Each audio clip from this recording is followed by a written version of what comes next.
but I also might even look at Jaden Daniels at that point because, again, I don't love overpaying for quarterback, but I also do love getting the elite of the elite of the elite, and maybe I can make up for it by getting a sleeper too. If this happened to me 10 times, I'd probably only do it maybe 2 or 3, but I might do it. But the answer is probably Breece Hall, as scary as that is. But yeah, oh, that's right, because I'm not taking Garrett Wilson, because I'm not taking 2 Jets, that's for sure. What? Why are you shaking your head? You're welcome.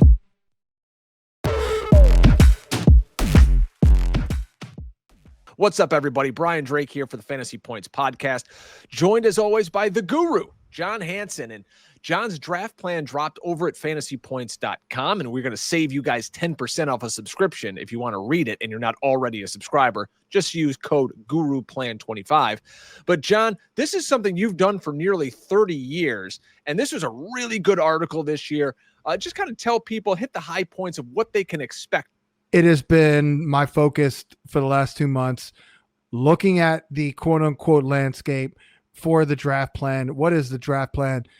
It started probably about 25 years ago when, I had an information service and people like literally wanted me to hold their hand and, all right, I got the 7th pick. I don't know what to do. I'm like, oh, well, I think I'm going to go running back there. Okay, now what? In round 2. I'm like, all right, well, let me do an article that kind of maps out, like, if I did this, then I'll do that, and map out as many scenarios as I can. It's kind of evolved over the years, and now it's gotten to the point where top of the article, I go over my approach, my general approach, and also my approach this year, because every year is its own little entity. Every year's kind of similar. Hold off on quarterback, maybe hold off a little on tight end, but generally they're all kind of the same. But there are little nuances that can be the difference between winning and losing. I narrowed down the plan into 12 key players that I think are, not only do I think they're going to be good picks and sleepers and values and all that, but they're based on their ADP critical in implementing the plan how I would really like to see it implemented. Then I get into the plan at each position. What's my approach? Am I holding off? Am I attacking this position? And then of course the players themselves with analysis as to why I think they're good picks. Most of them are needle moving type of players. Then we get into players in the article that I'm passing on. The dirty 30, as I dubbed it, very original, but I came up with 30 legit players, most of whom have ADPs in the top 100, that I'm like, you know what, I'm out on, because sometimes it's not about who you're targeting, but who you're passing on to get it right. And then my guys, I narrow down the top 275 players to 50 players. And then we put the draft plan into action in the article, and we draft from various spots, which is kind of what we're replicating here for the podcast and the videos. All right, John, we're drafting out of the 6 hole. Has anything changed yet? Now we're looking at some of the names on the board here. Maybe Jahmyr Gibbs falls here. CeeDee Lamb's the name that could be on the board. And we're going to start to get into some new names we haven't talked about yet on the podcast. Amon-Ra and Puka Nacua could be making an appearance. Where are you pulling the trigger at 6?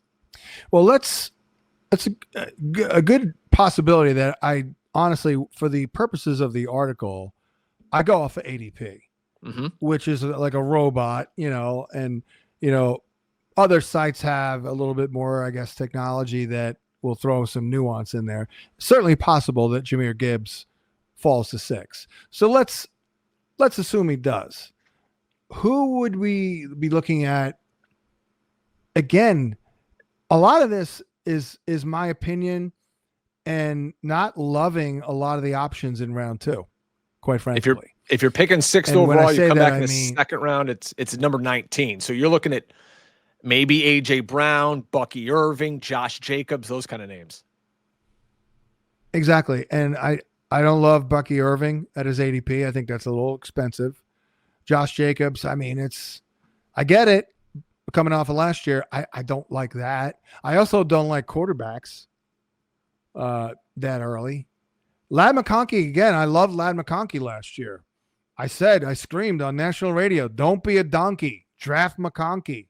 But it's a little early, second round. I'm not sure about his availability, durability. It is going to be a run-heavy offense. Maybe a couple of other guys step up. I think that's a little expensive. And then Lamar, so at the end of the day, for me, and this is my plan, even if Gibbs fell to 6, I think I'm still taking CD Lamb. Ooh, it's all about that roster construction right there. Who can you get later on? Yeah, because when it comes back again, not to sound like a broken record, if you listen to all these podcasts, I like Jonathan Taylor and Chase Brown anywhere from this point. The 6th pick, the 6th hole in round 2. It's a little early for Taylor. It's not that early. It's 5 spots over his ADP. So I like starting Lamb, Taylor. We can even extend it out. Well, who would I take? Again, it's the same argument not argument, but it's the same point I made in the video for pick 5. You could be flexible. You could take Chase Brown, or you could just go Garrett Wilson. I would probably lean a little bit, lean toward the wide receiver. Now, the folks who are listening to this are going to hear those names over and over with Chase and Wilson. Let's throw a real curveball in here. Those 2 guys, they're off the board. People are listening to this podcast, they're taking them early. Any other names in that area of people like, we were talking about zigging with another zag. Give me somebody else here. If those guys are off the board and you got to take a hard right. You're talking about round 2. Yeah, round 2, this is round 3 where we're looking at where that Chase Brown, Garrett Wilson we've talked about so much because Chase Brown's ADP is 29. Yeah. Oh, Garrett yeah. 30. Where else would you go? Right. Because, we're looking, right. You're talking Kyron, T. Higgins, McLaurin, who I don't like at all, Breece Hall. I know Breece Hall's a name that pops up in your Guru draft plan. Yeah, a great point because I don't know what is wrong with me. Is it just me? I don't like a lot of these players in this round in these early rounds. I will say this to answer the question. Let's say I open with Lamb and I come back with Taylor. Okay. I'm in round 3, picking from the 6th spot. Chase Brown just went. Garrett Wilson just went. Because those are my top targets, as you mentioned. Serious consideration of Breece Hall. Would probably do that. But I also might even look at Jaden Daniels at that point. Because, again, I don't love overpaying for quarterback. But I also do love getting the elite of the elite of the elite. And maybe I can make up for it by getting a sleeper too. If this happened to me 10 times, I'd probably only do it maybe 2 or 3. But I might do it. But the answer is probably Breece Hall, as scary as that is. But yeah. Oh, that's right. Because I'm not taking Garrett Wilson. Because I'm not taking 2 Jets. That's for sure. And that's something to think about, folks, is when you're drafting also. I've always been of the mindset, I want to draft players on really good teams. Like if you have good offensive scheme, you got a good quarterback, good line, like chances are these players are going to be good for fantasy. And I see folks oftentimes leave their drafts and, this year could be the case. Like, hey, look, I got a bunch of Raiders on my team. And then, I got a bunch of guys on the Panthers. And then all of a sudden your team stinks and you're like, oh yeah, because I got 3 Jaguars on my team now. Like, sometimes you can get a little too over your skis with these players you're enamored with, but they're on bad teams. Yeah. Now, to back up a moment, we're from 6. Let's assume I go Lamb at 6. We come back. I take Taylor, Lamb Taylor. We come back in round 3. I could also go Davante Adams. However, now we're taking him almost just about a full round over his ADP. And that would mean we're taking a 32-year-old dude a full round over his ADP. I just can't really do that. I would like to take Marvin Harrison, but I just can't trust Kyler Murray. I'd like to take Rashee Rice, but I'm just not so sure. That was going to be my next question about Rashee Rice is what do you do with him? Because if all gimmicks aside, he would have been a third-round pick. Hell, who knows? He could get even higher than that. But let's say he was a third-round pick in fantasy. Now he's going to miss, I don't know, let me throw out there 3 games. If it's any more than that, you're going to adjust. But again, you're not taking a 0 because you're going to, there's no bye weeks or anything at this point. So would you recommend to anybody to say, hey, you know what? Go get Rashee Rice because in the playoffs and the rest of the season, he's going to be a difference maker. So when is it okay for you to pull the trigger on Rashee Rice? Well, I can tell you this. I mean, if he fell in the 4th, I would absolutely do that. Let's see here. 2, 3. Fell to me at 6 in the 4th.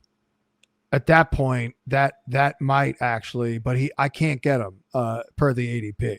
So if we open, again, we open Lamb, Taylor,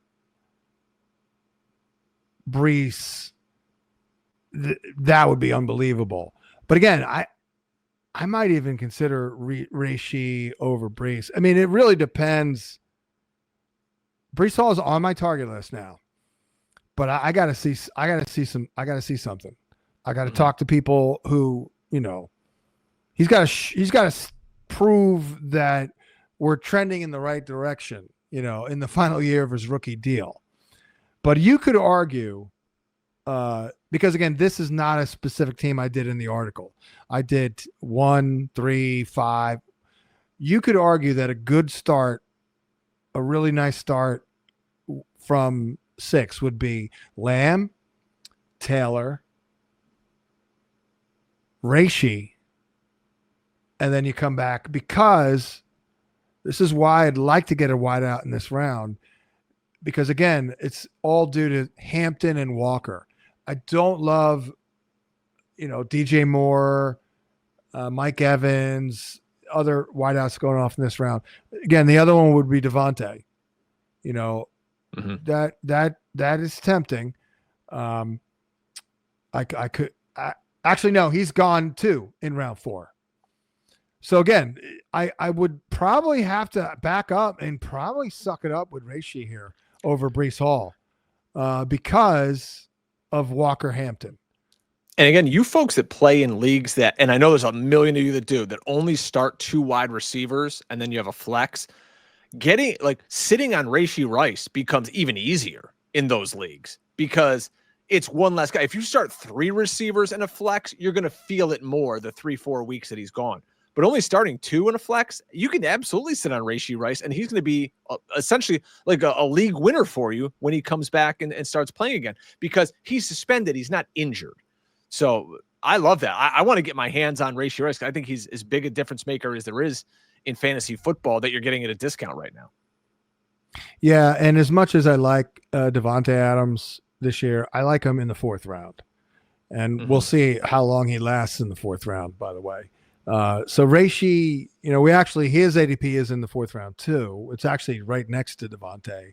But what's the difference? Yeah, we are facing a suspension, but he is like 8 years younger than Davante. I mean, that's maybe 7.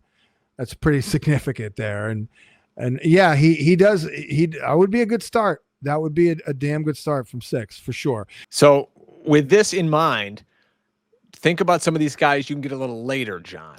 Who are some of your targets? Let's see, if you're the 6th pick, you're going to pick 54th overall in round 5. Then you're going to come back 67 and 78.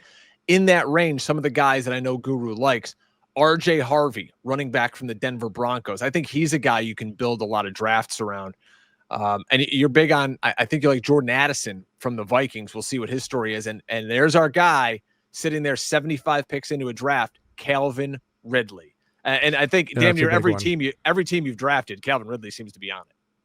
Well, As we move on, though, and we're doing videos and podcasts for all 12 spots, you notice like the ADP drifts a little bit, and I move off it. I move off of him. But another name is Deebo. I like Deebo this year. If you not can fat that. Deebo, in shape, not Deebo. fat, in shape Deebo, and which he is from all accounts, right? Mm-hmm. I mean, people were overreacting a little bit from that video in the spring. I believe he did look a little thick and sluggish, but I have not heard anything negative this summer. Have you? Well, hey, Terry McLaurin's not there, so if Terry McLaurin wants to hold out, this ludicrous number of $33 million a year that he wants to get to be the fourth highest paid receiver in football, that's just not going to happen. So, hey, they went out and acquired Deebo. They gave up assets for him, and Deebo Samuel is going to be a part of this offense. He's going to be a screen merchant, the likes of which McLaurin will not see this year. Absolutely. A couple guys later on, too. Your guy, Pretty Ricky, down here, 100 picks into a draft. Always love Ricky Pearsall. Matthew Golden, 98. So there's still some really high impact players to go along with your theory of always young ascending talent to go along with some of these stalwarts we drafted earlier in the draft. And that's what we're hitting home run after home run here in these later rounds. Yeah. And, I as much as I kind of feel the wide receiver love this year, I also can't really help myself but be balanced.